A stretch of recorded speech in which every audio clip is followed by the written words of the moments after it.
we're going to be talking about fear paralysis. I'm Lauren, and I'm filling in for Oprah today. There's a strange phenomenon that occurs every year, every day, every second, and it's called fear paralysis. This occurs as something sort of like a cognitive block that prohibits people from reacting in a natural disaster or a dangerous situation, and ultimately this leads to people's death because they are unable to react and respond in a way that might save their lives. Welcome back to our segment today on Oprah on fear paralysis.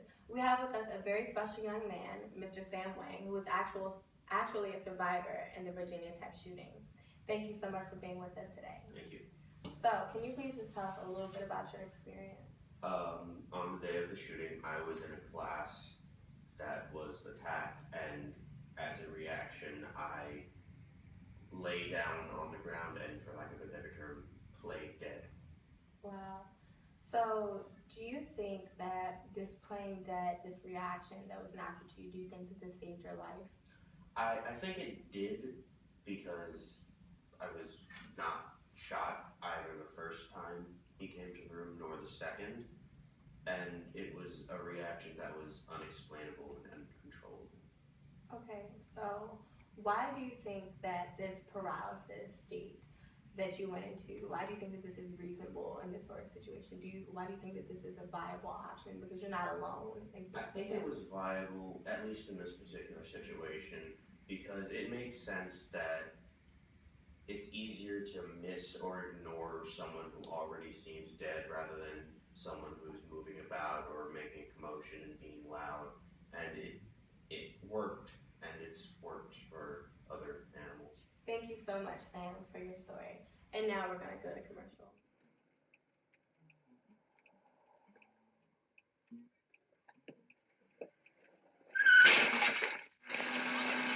How close does a biker have to be before you see them? Here. Here. Or here.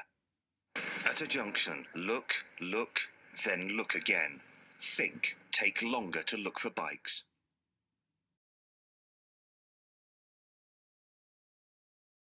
Today we have with us a very special guest, Mr. Joesph, and he's an actual 9/11 survivor.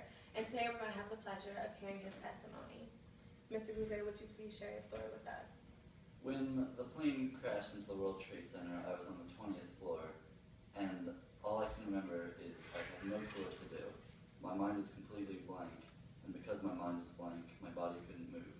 Until someone came up to me and told me, "You have to get out of here," I could not do anything myself. Wow, that's very frightening, I could imagine. So first, let me ask you, in sort of a dangerous situation, it's very odd, to the ordinary person that you would freeze when you would assume that a fight or flight response would kick in. So why do you think that this phenomenon happened to you? Why do you think that you froze? Well, my mind was completely blank, so if I could not think of a solution to this problem, my body would obviously not move.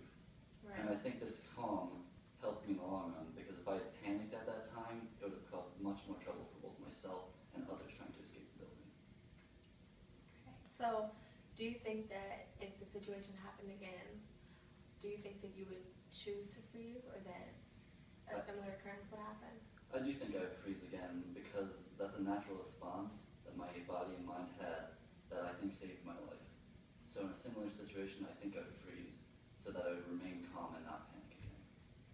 Thank you so much. Thank you. All right, now we're going to cut to a commercial.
audience are wondering why this occurs when people are losing their lives because of this reaction, fear paralysis.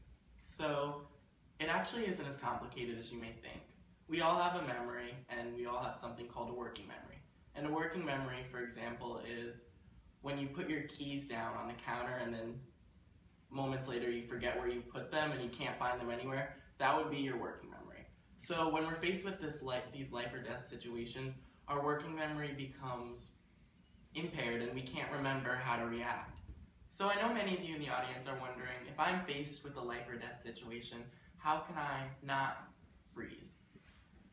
Paralysis is good in many ways. For example, in Joseph's situation and Sam's situation, the paralysis saved their lives. But if you're on, let's say, a sinking boat, you don't want to be frozen because the boat will sink and you'll lose your life. So there's many ways you can overcome this fear paralysis. And one of the ways is go through training.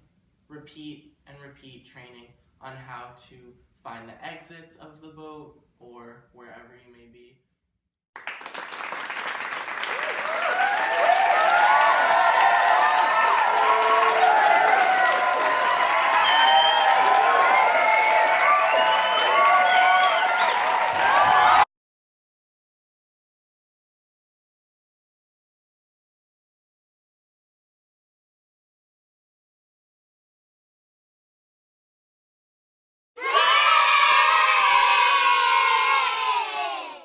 Some type of situation. We're going to be having two guests. That close. Okay, just stop it. Are we on? Yeah. I'm sorry. Okay. No, wait, just You never don't. said three again. Don't start, because I didn't want to. Don't start, because I'm going. My name is Lauren, and I'm currently filling in for Oprah because she is sick. So, I'm sorry. Shout out Sam. Everyone has a memory, and they remember. It's called fear paralysis. Don't just say. So. Yeah.